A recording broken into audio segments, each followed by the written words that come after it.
Hindi makapaniwala ang lalaking ito sa natagpuan niya sa ilalim ng patay na puno. Nang ibuwal ng malakas na hangin ang isang tuyot na puno, ay naisipan niyang hukayin ang ilalim nito. At hindi nga siya nagkamali dahil may nakatagong lihim dito, isang batong takip na may simbolo ng ahas. Nang kanyang iangat ang bato ay tumambad sa kanya ang mga lumang artipakto. Ang nakatawag ng kanyang interes ay ang isang tila anitong bato.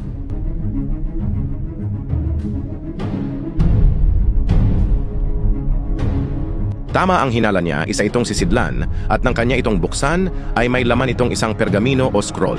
Nang kanyang bulatlatin ang pergamino, ay may mga nakasulat dito na mga lumang salita na sa kanyang pakiwari ay lengguwahe na hindi pa naitatala sa kasaysayan.